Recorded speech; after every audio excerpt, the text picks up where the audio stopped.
¿Qué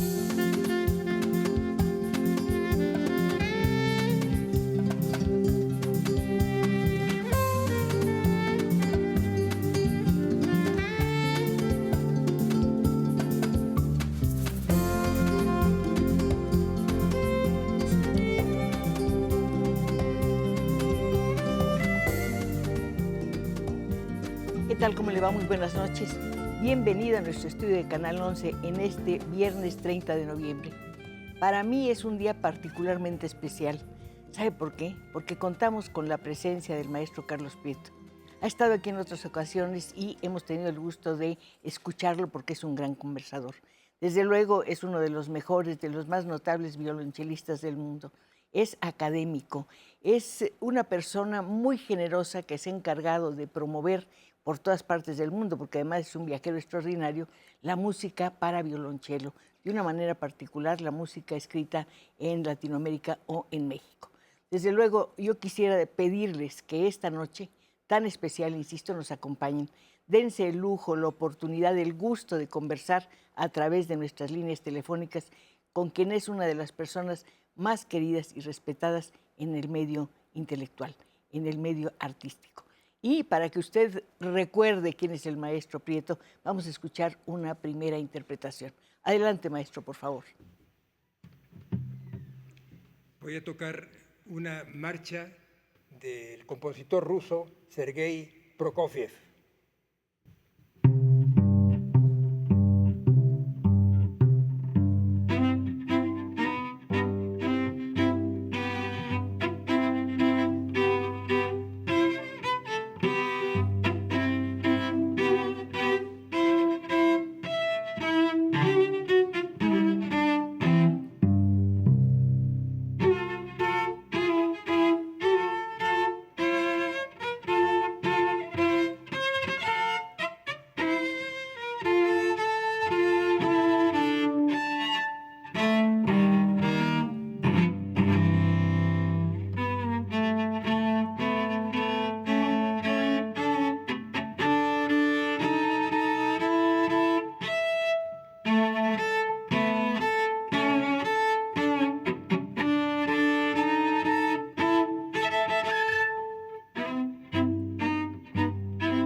Un privilegio. El maestro Prieto ha tocado en los mejores teatros del mundo y desde luego también aquí en nuestro Canal 11. Es una maravilla. Maestro, ¿se quiere venir a sentar con nosotros, por favor, para poder conversar? Así que ha sido un privilegio tenerlo, escucharlo, mejor dicho, en esta primera interpretación.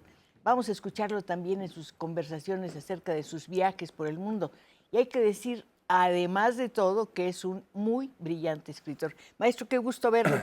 Encantada. Mira, pues muchísimo gusto y muy agradecido de esta invitación. Pues déjeme decirles a nuestros amigos cómo es que surgió la posibilidad de este encuentro. Resulta que vi en el periódico una nota muy interesante acerca del Cuarteto Prieto, el más antiguo de México. Eso dice la nota. Entonces pensé, bueno, voy a invitar al cuarteto y voy a comunicarme con el maestro. Y el maestro me dice, bueno, lo que pasa es que los cuatro siempre estamos viajando, es difícil que coincidamos en una fecha, pero puede ir uno de los Prieto, o sea, yo, don Carlos Prieto. Finalmente le pregunté cómo se había formado el cuarteto y la historia es tan encantadora que me gustaría que nos la contara nuevamente. ¿Cómo no? Bueno, el primer cuarteto Prieto se formó cuando mi mamá tocaba violín, mi abuelo tocaba viola y un tío, un hermano de mi mamá, tocaba violonchelo. Entonces, para completar un cuarteto necesitaban otro violín. Y así se conocieron mi papá y mi mamá. Y así nació el primer cuarteto Prieto. Cuarteto no profesional, no daban conciertos, tocaban en la intimidad de la casa. El segundo cuarteto fue cuando murió mi abuelo y mi tío, que tocaba el cello, ya no vivía con nosotros, era profesor en la Escuela Politécnica de París. Y entonces, desde que yo tenía 4 años, desde antes de mi nacimiento, mi mamá había decidido que como faltaba un chelista en la familia, yo debía tocar el violonchelo. Y desde antes de mi nacimiento me compró un violonchelito, tamaño de un niño pequeño. Y a los 4 años empecé a tocar el violonchelo. Y a los 6 o 7 años empecé a tocar como miembro del Cuarteto Prieto. El segundo Cuarteto Prieto, también integrado por mi hermano Juan Luis Prieto. Y el tercer Cuarteto Prieto lo integramos, yo sigo en el violonchelo, mi hermano está en la viola, mi hijo mayor, Carlos Miguel Prieto, que es violinista y director de orquesta. Y va a ganar un premio ahora, va a próximamente, el día 18 de diciembre, creo, ¿no? El 11 de diciembre. El hombre. Va a ganar un premio muy importante en Nueva York. Como mejor interpretación. Como mejor dirección. Mejor director de 1919, de 2019. Lo otorga la revista Musical America. Es un premio muy, muy importante. Por eso él no pudo estar aquí. Y entonces este fue el tercer Cuarteto Prieto, integrado por mi hermano y yo, el hijo mayor de mi hermano y mi hijo mayor. Así. O sea que es un cuarteto que ha abarcado ya varias generaciones, por eso digo que es el cuarteto que tiene el récord de ser el más longevo de la tierra. Pero es además se han conservado un repertorio. Sí. Sí, como no, pues hemos tocado siempre los cuartetos fundamentales de Haydn, el padre del cuarteto, los cuartetos de Mozart, de Beethoven, de Brahms, etcétera, etcétera, y muchos otros compositores. ¿En un cuarteto cada miembro es un solista? No, cada miembro tiene que acoplarse al espíritu de la obra y tiene que acoplarse a tocar en armonía con el resto del cuarteto. Claro que el primer violín tiene la voz cantante, pero tiene que acoplarse al resto de los integrantes del cuarteto. ¿No hay un director? No hay un director. Y cuando tocamos cuarteto, pues estamos los 4 disfrutando de cómo sale la obra cuando sale bien y sufriendo cuando no sale bien. Debe ser maravilloso escuchar desde dentro la música. Pues sí, efectivamente. Mientras la interpreta, usted la va escuchando, pero desde dentro. Eso es lo que me impresiona. Sí. ¿Será distinto? Bueno, es un poco diferente, sí. Es como cuando toco yo un concierto para violonchelo y orquesta, pues la estoy escuchando desde dentro. Y pues cuando escucha uno una obra estando como parte del público, está uno un poco más tranquilo, pero cuando está uno interpretando una obra ante 1000 o 2000 personas como solista de una orquesta, pues está uno un poco más nervioso y un poco más pendiente de que todo salga bien. No creo que nunca esté nervioso. Debe tener una seguridad enorme cuando interpreta. Imagínese, desde los 4 años tiene como compañía un violonchelo y escucha su voz muy cerca del corazón, muy cerca de usted. Sí. Como decía usted, Cristina, yo empecé el estudio del violonchelo a los 4 años y a los 6 años ya era integrante del cuarteto, pero a los 17 años, que debería yo haber ya seguido la carrera de violonchelista, no siendo yo muy seguro de cuál era mi verdadera vocación, intenté ingresar al Instituto Tecnológico de Massachusetts. Para estudiar ingeniería. MIT. Sabía yo que era muy difícil ingresar a MIT y la cosa no me preocupaba nada, porque si MIT no me hubiera aceptado, ya hubiera yo seguido con la carrera de la música. Y después estudió economía pero, también. MIT me aceptó para mi gran sorpresa y me fui allí y allí estudié 2 carreras, una carrera de ingeniería y una carrera de economía, sin abandonar el cello porque me nombraron el primer cello de la orquesta sinfónica de MIT. ¿Habrá una posible relación entre la ingeniería, la economía y la música? Yo me lo he preguntado muchas veces, pero creo que no, creo que no. Debe haber algo, se busca un equilibrio, una fórmula. Puede haber una relación quizá entre las matemáticas y la música. Y la música sí. La música, claro. sí. Pero el hecho de que haya yo estudiado ingeniería y economía no me ha ayudado nunca a tocar mejor el violonchelo. Yo creo que no. Maestro, usted estudió además en Ginebra y en Nueva York. Es que ya después, cuando terminé las carreras en el Tecnológico de Massachusetts, me casé, tuvimos 3 hijos, el mayor de los cuales es Carlos Miguel Prieto, hoy muy prominente director de orquesta, sí. aunque lo diga su papá, pero lo digo con todo el derecho. Bueno, y decía... Tuvieron 4 hijos. Tuvimos 3 hijos. 3. Y ya años después, cuando ya habían pasado, ya los hijos estaban empezando a crecer, y en mí crecía cada vez más el arrepentimiento de no haberme dedicado a la música. Y entonces, finalmente un día, muy ayudado por mi esposa, María Isabel. Que es una maravilla. Que es una maravilla. Es una maravilla. Efectivamente, decidí dejar las profesiones en las que estaba para dedicarme completamente a la música.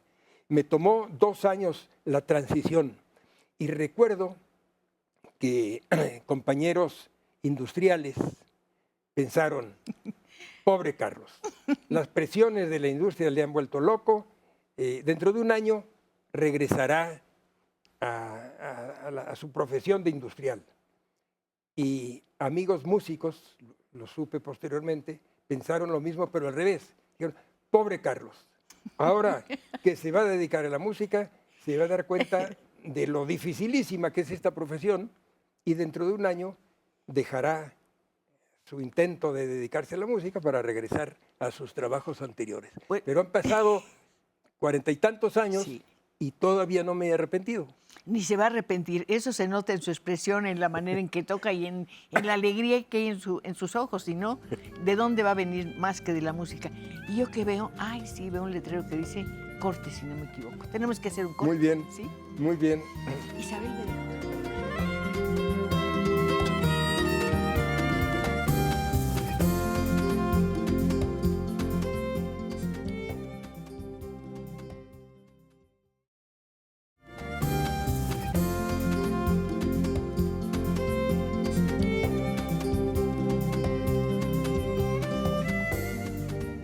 Seguimos aquí en nuestro estudio de Canal 11 conversando con el maestro Prieto y con ustedes que ya empezaron a llegar a través de nuestras líneas telefónicas.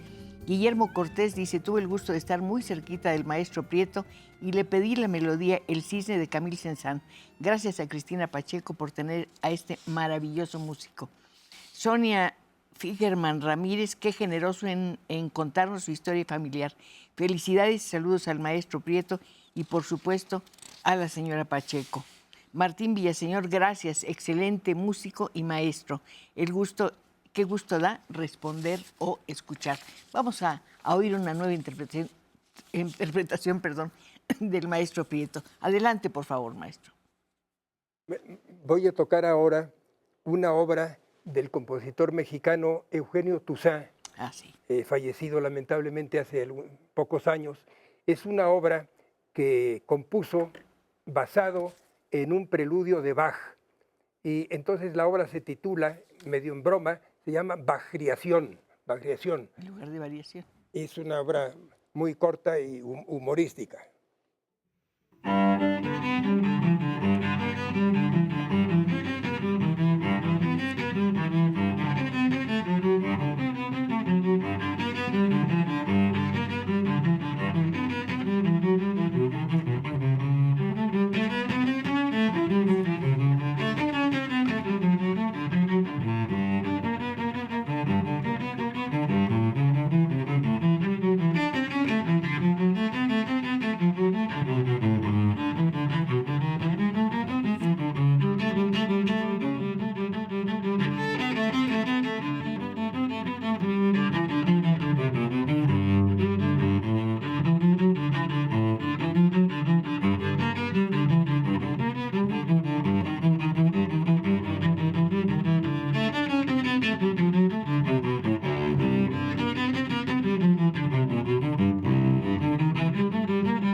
Muchas gracias, de verdad.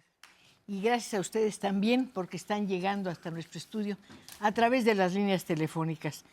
Espero que lleguen muchas otras llamadas. Quiero escuchar su voz y desde luego quiero que el maestro Prieto oiga lo que le dicen, la relación que han tenido con él, cómo ha sido su encuentro con su música y demás. Es muy bello que usted haya tocado esta obra de Eugenio Toussaint, porque era un gran músico. Era un gran músico, sí. Y además tocaba jazz, era muy versátil. Sí, muy versátil, muy versátil. Él empezó como jazzista y luego pues se percató él que tenía un gran talento para escribir otro tipo de música. ¿No se nota el jazz un poco en esta? Un poquito, sí. Sí, sí, lo siento. Un poquito, sí.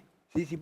Se llama Bajriación y sí tiene un ingrediente jazzístico. Una de las personas que llamó decía que le agradecía mucho su generosidad para contarnos su vida. Y hay otro pequeño capítulo, espero no ser indiscreta. Usted me contó una vez, o creo que su esposa Isabel, a quien saludo con mucho cariño, decía que aprendió a tocar el cello para poder tocar con el maestro y con sus hijos. ¿Es cierto? Sí, es cierto, sí. Empezó a estudiar el violonchelo para que cuando yo estuviera ausente, ella tocara en la parte del violonchelo con mis hijos. Pero yo me percaté que estaba haciendo progresos tan extraordinariamente rápidos en el violonchelo. ¿Ella? Que me iba a pasar muy pronto. Entonces, para evitar problemas maritales, la convencí de dejar el violonchelo. Bueno, ese es un buen método y se evitó muchísimos problemas. Maestro, en sus primeros 80 años acaba de publicar un libro que es muy bello y creo que lo trae aquí. Sí. Es como un ensayo muy largo, es una autobiografía y es un análisis de la música. Bueno, es un libro que publicó el año pasado el Fondo de Cultura Económica, sí, que se titula Mis recorridos musicales alrededor del mundo. La música en México y notas autobiográficas. ¿Lo presentó en La Habana este año? ¿Sí? No, estuve en La Habana, pero no para presentar este libro, para otra cosa muy pintoresca que si quiere... Me encantaría conocerlo, ¿sí? Y luego regreso a hablar de este libro. Sí, claro. Pero con el violonchelista Yo-Yo Ma, sí, pues somos amigos desde hace muchos años y cuando podemos pasamos una vacación de una semana, él, su esposa y mi esposa y yo, en algún país. Hemos estado varias veces en México y una vez que vino a México, antes de comer, nos reunimos a tocar algunas pequeñas obras para dos violonchelos hasta que se estaba enfriando la comida y tuvimos que bajar y ahí iba yo a guardar el violonchelo en su estuche y me dijo Yo-Yo Ma, no lo guardes, vamos a dejarlos cerquita el uno del otro a ver si hay una atracción y procrean. Y dio la circunstancia de que 9 meses después nos vimos en Boston, donde él vive y donde tenía yo que ir a una reunión del Tecnológico de Massachusetts. Y lo primero que me preguntó Yo-Yo Ma, que tiene un gran sentido del humor, me dijo, bueno, ¿qué pasó? ¿Procrearon? Y le dije, Yo-Yo, ¿cómo puedes pensar? Y me dijo, pues por lo menos tenemos que encargar una obra a algún gran compositor que escojamos juntos para recordar el encuentro de aquellos dos chelos hace 9 meses. Y encargamos una obra a un excelente compositor mexicano llamado Samuel Siman, claro, que un dúo suite para dos violonchelos, que ha tenido mucho éxito, lo hemos tocado juntos en muchos países del mundo y ha tenido mucho éxito. Muchas de las obras que usted interpreta han sido compuestas específicamente para usted. Creo que van como 100 y tantas, ¿no? Tiene usted una memoria 105, extraordinaria. Si no, es que es fascinante. 107, sí. Ya aumentaron. Ya aumentaron, ya aumentaron. La razón es que cuando yo empecé a hacer giras por todo el mundo, yo siempre quería incluir algún concierto de algún compositor mexicano para cello y orquesta. Sí. Y me encontré con la novedad o la noticia muy alarmante que el repertorio de conciertos mexicanos para violonchelo y orquesta los contaba uno con los dedos de una mano y sobraban varios dedos. Entonces me di yo a la tarea de convencer a los principales compositores de México que se interesaran por el violonchelo. Y así pues empezaron a componer obras, muchos compositores, y ya cuando iban alrededor de 40 o 50 obras nuevas, Sí. Decidí ampliar esta labor y la amplié a los países de América Latina y luego lo amplié al resto del mundo, a España, a Europa, a China, a India, y llevo hasta ahora estrenadas 107 obras. No sé si cambia el tono de la interpretación cuando se trata de una obra ajena o cuando se trata de una obra dedicada a usted. Hay como un doble compromiso. Sí, pero yo creo que no cambia, porque aunque esté dedicada a mí, yo me olvido cuando la estoy interpretando, me olvido de que esté dedicada a mí. Lo que intento es tocarla lo mejor posible, igual que intento tocar una suite de Bach lo mejor posible, aunque no tiene nada que ver conmigo. O sea que la interpreto como... Como si fuera una partitura. Como si fuera, sí. Íbamos a hablar de este libro, que es muy importante. ¿Quiere usted bueno. que retomemos el tema, por favor? Sí. Este libro está dividido en varias partes. La primera parte es una historia de la música en México, que empieza con la música prehispánica. Además, usted decía que la riqueza musical de México es increíble, Sí. es incomparable. Nunca ha disminuido la calidad. Sí, creo que de todos los países de América, Sí.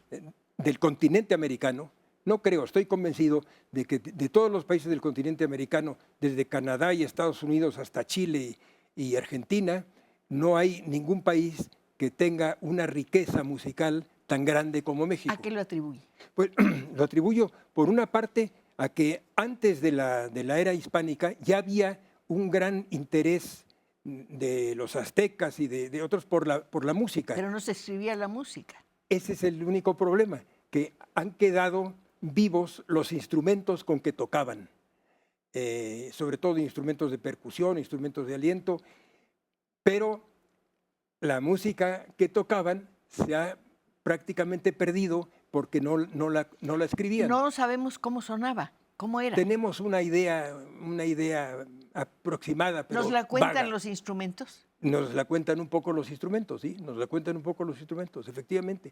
Pero luego, a partir de 1523, que en 1523 se creó el primer conservatorio no solamente de México, de América. ¿De las rosas? No, ¿No? En Texcoco, Perdón, Fray Pedro perdón, de sí, Gante. claro, disculpe. Y después, bueno, hubo una gran riqueza durante la era hispánica y después, a partir de la independencia, pues siguió cultivándose la música de una manera intensa y yo ya en otra época, ya en el siglo XX y XXI, he tenido la enorme fortuna de estrenar muchísimas obras de los principales compositores de México, empezando por don Manuel M. Ponce, Qué maravilla. a quien conocí yo cuando tenía yo 6 años de edad. ¿Dónde lo conoció? En su casa, seguramente. Sí, era amigo de mi familia y don Manuel M. Ponce compuso un trío para violín, viola y violonchelo que está dedicado a mis papás y al niño Carlitos Prieto. Y la parte de violonchelo existe en dos formas. Una parte simplificada para que un niño de 6 o 7 años la pudiera tocar y la parte normal para un chelista normal. Y yo ya he tenido la oportunidad de tocar las dos versiones. Un día le confesé que estaba enamorada de Manuel M. Ponce. Qué bueno que no le voy a decir más. Vamos a un corte. No, es que me enamoré.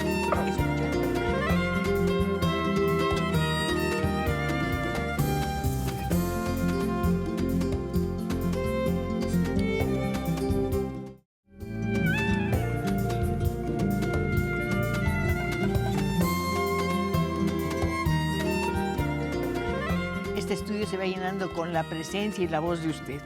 La señora Leticia Arriaga dice, saludos, buenas noches. Acudiendo a mi cita de los viernes, felicidades para los dos. No encontré nada mejor que hacer que cultivar mi espíritu y mi mente con el talento del maestro Carlos Prieto. Alice Spiter, fui compañera de Carlos Prieto en el Franco Mexicano. Quiero enviarle una felicitación con mucho cariño en recuerdo de nuestras juventudes. Felicidades a la señora Cristina Pacheco. Yo creo que las juventudes de usted, señora Alice, y del maestro Prieto están aquí y completamente vivas. Nadie que no tenga un espíritu joven puede tocar como él lo hace. Vamos a escuchar una nueva interpretación del maestro Carlos Prieto. Adelante, por favor. Voy a tocar ahora la corranda de la sexta suite de Bach para violonchelo solo.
Vamos a seguir escuchando al maestro, pero ahora a través de sus palabras.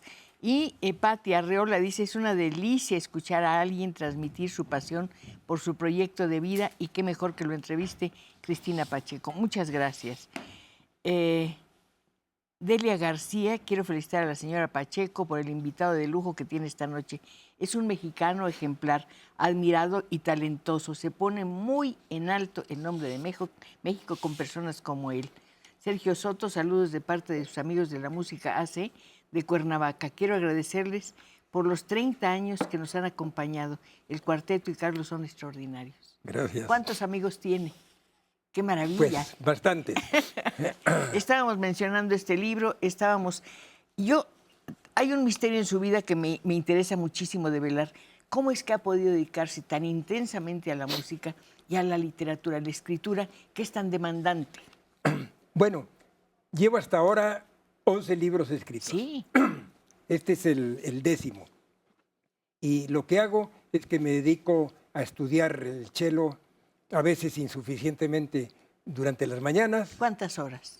Pues 3 o 4 horas. Y durante las tardes, y sobre todo aprovechando los viajes aéreos, me dedico a escribir. Y así voy o investigando la materia del libro que voy a escribir o escribiendo. A veces llevo mi computadora y voy, porque es la mejor manera de aprovechar el tiempo en el avión. Sus libros le han dado muchos amigos que son sus lectores, pero también amigos más directos y que lo acercaron, por ejemplo, a Colombia. Me refiero a Álvaro Mutis, el gran Sí. Macrol, y a Gabriel García Márquez. Sí, cómo no. Bueno, Álvaro Mutis, ambos los conocí hace muchísimos años, pero una vez, cuando escribí un libro que se tituló Las aventuras de un violonchelo, que es la biografía de mi violonchelo. Yo llegué a la conclusión cuando estaba casi terminado el libro, que ese libro no tendría interés para nadie. Y entonces fui a ver a mi amigo Álvaro Mutis y le dije: Álvaro, quisiera que leyeras este borrador y me dijeras si tú crees que vale la pena que siga yo invirtiendo tiempo y esfuerzo en terminarlo. Me dijo: déjamelo. Y a los 2 o 3 días me llamó y me dijo: mira, tienes que terminar ese libro. Y además yo no te perdono si no me encargas el prólogo a mí. Y entonces terminé el libro, le encargué el prólogo y tuvo razón Álvaro, porque se publicó en 1998 la primera edición y van 13 o 14 ediciones. La última acaba de salir en 2018. Es un libro sobre la historia de este violonchelo. Yo creo que la primera vez que lo entrevisté fue con motivo justamente de ese libro y Creo que hablamos sí. muy profundamente de Chelo, que es su Sí. acompañante eterna, y cómo viaja usted con ella. Sí. Le compra su pasaje y todo para que vaya absolutamente cómoda y segura. Y el encuentro con García Márquez. Bueno, con García Márquez también lo conocí hace muchísimos años y un día que lo habíamos invitado a comer a nuestra casa, me dijo, oye Carlos, me ha dicho mi amigo Álvaro que tienes un cello que es interesante, ¿por qué no me lo enseñas? Entonces lo saqué de su estuche y le voy a enseñar una foto de la reacción de Gabriel García Márquez con el cello, porque le di el instrumento y me dijo, con esos términos muy colombianos, me dijo: ¿y esta vaina cómo se toca? Y entonces le dije yo más o menos y empezó a producir unos sonidos absolutamente horrorosos. Y entonces le dije: mira, tú toca la mano izquierda y yo me voy a dedicar a tocar el arco. Y alguien nos tomó esta foto en donde está Gabriel García, no sé si se ve. Sí se ve. Está Gabriel García Márquez con el violonchelo. Yo estoy tocando el arco y él está tocando la mano izquierda. Este fue el primer contacto de Gabo con mi violonchelo. Y luego, algunos años después, nos vimos en Cartagena.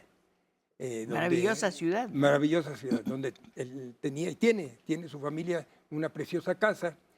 Y nos invitó a mi esposa y a mí. Había ido yo a dar conciertos a Colombia y nos invitó a cenar a un restaurante llamado Los Cedros. Y llevábamos ya un buen tiempo, llevábamos horas, y habíamos estado bebiendo agua y alguna otra bebida. Y me dijo Gabo: oye, tengo que ir al baño, perdóname un segundito. Y para llegar al baño había que subir por una empinadísima escalera de caracol. Me piden, por favor, que si puede mostrar nuevamente la fotografía. Exactamente, ahí está. Y el libro, para que empecemos a verlo, sí, y podamos adquirirlo, maestro, la portada. Es preciosa, es preciosa. Mis recorridos musicales alrededor del mundo. El sello editorial es Fondo de Cultura Económica. Sí. Entonces, ¿qué pasó con Gabo? Bueno, entonces, después de beber bastante, sobre todo agua, no hay que pensar que fueran licores, me dijo: quiero ir al baño. Y era en una escalera de caracol tan empinada que le dije: Gabo, te acompaño, voy contigo. Y fuimos a hacer aquello para lo que fuimos. Y en ese momento entró un joven para lo mismo. Luego bajamos, seguimos cenando y un ratito después este joven se acercó, estaba frenado por una, no sé, yo no me acuerdo si era su novia o su esposa, pero se acercó y le dijo: maestro, perdóneme, pero llevo media hora diciéndole a mi novia que acabo de estar orinando al lado de García Márquez. Bueno, es realmente un privilegio, ¿no? y del maestro Prieto, perdón que lo incluya. Y García Márquez tenía conocimientos musicales extraordinarios, realmente. No solamente de música popular, porque él en su juventud empezó a tocar tríos con hermanos de él, pero luego sabía muchísimo de música clásica. Uno cree que nada más tocaba o le interesaba el vallenato, pero No. Hay una llamada muy bonita. Susana León dice, ¿está preparando alguna pieza para su cello que cumple 300 años? Bueno, el cello las cumple en 2020. Bueno, Entonces, estoy pensando, pero todavía no hay nada. la composición lo atrae. No, la composición no. No.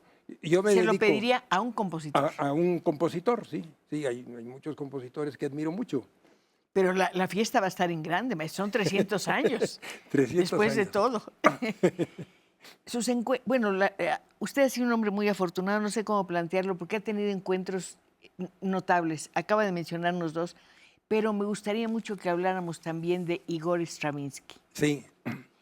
Bueno, Rusia lo conoció. antes de hablar de Sí. Igor Stravinsky, quisiera yo enseñar una foto, porque en noviembre de 2009 coincidimos en Madrid, su marido, José Emilio Pacheco, usted, mi esposa y yo. Sí. Y me invitaron muy cordialmente a la ceremonia en que se le iba a entregar el premio Reina Sofía. Y no pude yo asistir porque el mismo día, a la misma hora, daba ya un concierto. Sí. Pero entonces por lo menos nos fuimos a comer al restaurante Sobrino de Botín. Que es una maravilla. Y aquí hay una foto, no sé si se pueda ver. La superior. La superior, en donde aparecemos los dos matrimonios. Sí. Fue una tarde muy especial. Una tarde muy especial que tanto mi esposa como yo recordaremos siempre. Yo también. Lamentando muchísimo no haber podido ir al premio. Pero estuvimos juntos en el restaurante, conversamos, y yo creo que uno de los grandes deleites de la vida es la conversación. No sé qué opine usted. Sí, desde luego. Conversando uno se entera de muchas cosas. Por ejemplo, hoy nos vamos a enterar de su cercanía con Stravinsky. Bueno, con Stravinsky da la casualidad, mis papás eran muy amigos de Stravinsky, entonces yo conocí a Stravinsky cuando era yo un niño, cuando tendría 7 u 8 años de edad. Vamos a hacer un corte y seguimos con el tema, porque me Perfecto. interesa mucho. Porque además usted lo conoció después en un momento muy especial, ¿sí? Muy difícil.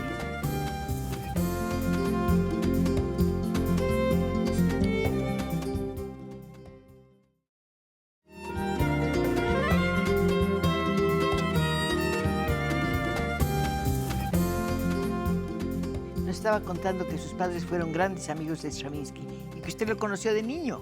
Yo lo conocí de niño. ¿Cómo era? ¿Cómo lo recuerda? Pues yo lo recuerdo como un hombre extraordinariamente inteligente, extraordinariamente culto, que hablaba varias lenguas muy bien, todas con un fuerte acento ruso, pero muy bien, y que tendía a ser un tanto despectivo de muchos de los compositores contemporáneos de él. Pero la última vez que lo vi en México fue en 1962. Y recuerdo que mi hermano y yo estuvimos con Stravinsky y con su esposa, Vera Stravinsky, en la inauguración de una exposición de pintura de su esposa. Esto fue un sábado en la noche. Y nos dijo Stravinsky, mañana supongo que hay una corrida de toros en México, mañana domingo. Me interesaría muchísimo que me invitaran. Bueno, entonces lo invitamos, por supuesto, y le preguntábamos de dónde surge su interés por los toros. Y dijo, no, pues es que yo cuando era joven e iba mucho a España con los ballets rusos de Diaghilev, claro. Había varios personajes españoles que me invitaban a los toros, Picasso, Pablo Picasso, en fin, Manuel de Falla. Y desde entonces me aficioné a los toros y desde entonces sé bastante sobre toros. Así que si me invitan a los toros mañana, será un gran gusto. Entonces, lo invitamos a los toros con su esposa y con el director de orquesta Robert Kraft, un americano, y pronto nos dimos cuenta que sus conocimientos taurinos eran muy exagerados, porque salió el primer toro y nos preguntó en francés, porque era la lengua que hablábamos, él no hablaba español, nos preguntó, bueno, ¿y este animal es un toro o es una vaca? Ya con Bueno, esto, ya con eso sí. nos describe toda la escena. Bueno, pero ese mismo año de 1962, yo fui a estudiar Lengua y literatura, ¿no? a la Unión Soviética, A la Universidad Pública a de la Moscú. Universidad Lomonosov Sí. y al Conservatorio al Conservatorio de Moscú. Y un día, con extraordinaria sorpresa, leí en un periódico que acababa de llegar Igor Stravinsky a su país natal. Después Y de... no lo podía yo creer, después de 50 años, no lo podía creer porque Igor Stravinsky siempre se había expresado malísimamente mal de sus colegas soviéticos y del sistema soviético de enseñanza de la música. Y los críticos soviéticos siempre se habían expresado horriblemente mal de Stravinsky. Bueno, lo fui a ver a su hotel y muy amablemente me invitó al día siguiente al primer concierto que dirigió en Moscú. Fui y un concierto que tuvo un éxito extraordinario. Y cuando terminó el concierto yo creí que iba a haber una gran cena, pero me dijo Stravinsky, vamos a cenar mi esposa y Robert Kraft, tú y yo, a mi hotel. Él estaba cumpliendo 80 años. Y bueno, fuimos a cenar a su hotel, una cena muy agradable. Y allí le pregunté, bueno, ¿cómo es posible que usted, que siempre se ha expresado tan mal de sus colegas soviéticos, haya aceptado la invitación a venir? ¿Y cómo es posible que el Ministerio de Cultura de la Unión Soviética lo haya invitado a usted, que siempre hablan tan mal? Y me dijo, muy sencillo, me invitaron, estoy cumpliendo 80 años y llevo 50 años fuera de mi país natal, me tocaron el corazoncito y aquí estoy. Y por lo que toca a la secretaria de Cultura de la Unión Soviética, la señora Furtseva, Yekaterina Furtseva, es una señora que de música no sabe absolutamente nada y no sabe los antecedentes de las relaciones que he tenido yo con el sistema soviético. Y me invitó y aquí estoy. La señora sabía tanto de música como Stravinsky de toros. Seguramente. Él murió en la Quinta Avenida, ¿verdad? En su casa de la Quinta Avenida Sí, en Nueva York, Stravinsky. Él, después de vivir en Rusia, de cuando era joven, vivió en Francia y luego vivió en Estados Unidos, en California, bastantes años en California, y murió en Estados Unidos. Creo que sí. En la Quinta en Avenida la me Quinta llamó la Avenida, atención sí. qué lugar tan especial para que muriera Sí, una sí. persona como él. Todo esto todas estas experiencias han sido parte de sus libros. Son como memorias dispersas. Sí. Siempre hay una referencia a algo y a sus viajes, que Sí. son realmente extraordinarios. Bueno, en este libro Claro. hay varias páginas dedicadas a Igor Stravinsky y a mi relación con él, a la corrida de toros a la que asistimos, a nuestro encuentro en Moscú, a su impresión de las autoridades soviéticas. Y hay también muchas páginas dedicadas al compositor ruso Dmitri Shostakovich. ¿Usted lo conoció? Que conocí. Sí, claro. Y que fue el culpable de que me dedicara yo a estudiar el ruso, porque cuando entré yo al Tecnológico de Massachusetts, en una gran discoteca que tenían una colección enorme de discos, ahí descubrí yo la música de Shostakovich. Y me interesó tanto porque escuché obras que me parecían obras maestras, extraordinarias, y al mismo tiempo escuché unas obras de una mediocridad inexplicable. Una extraordinaria, recomiéndenos. Pues, Se trata de alguna empezar. sinfonía, la sinfonía más conocida es la Quinta Sinfonía, ¿Shostakovich? la Quinta Sinfonía de Shostakovich, la 10ª Sinfonía de Shostakovich, la Sexta. A mí particularmente me gustan muchísimo la número 4, que fue una sinfonía que no se tocó durante años en la Unión Soviética porque le hubiera ocasionado la cárcel a Shostakovich, por razones que explico yo en el libro. Y, en fin, el primer concierto para violonchelo, el primer concierto para violín, algunos de sus 15 cuartetos son obras extraordinarias. Pero al mismo tiempo, cuando estuvo a punto de ser castigado por Stalin o por las autoridades, por Stalin, y que lo estuvieron a punto de mandarlo a Siberia, tuvo que componer música muy mediocre que estuviera de acuerdo con los criterios musicales del sistema soviético. Y entonces, por eso se explica en esas obras lamentables que tuvo que componer. Pero se imagina el estado de ánimo que él tendría al ver que estaba componiendo eso, porque Claro. debe haber sido un autocrítico tremendo. Sí, claro, por supuesto, por supuesto. Sí, Estoy sí, haciendo algo mal. Sí, Lo estoy haciendo para, Sí. para salvarme. sí. Entonces yo, cuando conocí a Shostakovich, porque lo vi varias veces en Moscú, siempre me llamaba mucho la atención el nerviosismo terrible que estaba uno con él y estaba todo el tiempo con tics. Tics, no podía estar hablando de manera normal. Se veía que era un hombre que había sufrido mucho. Bueno, yo sufro porque el tiempo se nos va, pero debo decirle que tiene usted una cantidad de llamadas impresionantes. Hay una señorita Silvia Miranda, dice muchas felicidades por el magnífico y extraordinario charlista que es Carlos Prieto. Le mando una llamada larguísima que usted leerá en la privacidad de su hogar, en la intimidad de su hogar. Rogelio Alfonso Palacios felicito a Cristina Pacheco por tener un invitado de lujo. Quiero preguntarle si trató y conoció a Pablo Casals. Sí lo conocí, sí lo conocí. Lo conocí cuando tenía yo 8 o 9 años. ¿Dónde? ¿En su casa también? En Prades, en Francia, cerca de la frontera con España, porque él cuando llegó Franco al poder salió de España y se fue a vivir muy cerca de la frontera con Cataluña, en Francia, en Prades. Y allí lo conocí y cuando supo que tocaba yo el cello, tendría yo 8 o 9 años, que tocaba yo el cello, me dijo, a ver, toca algo. Ay, no puede ser.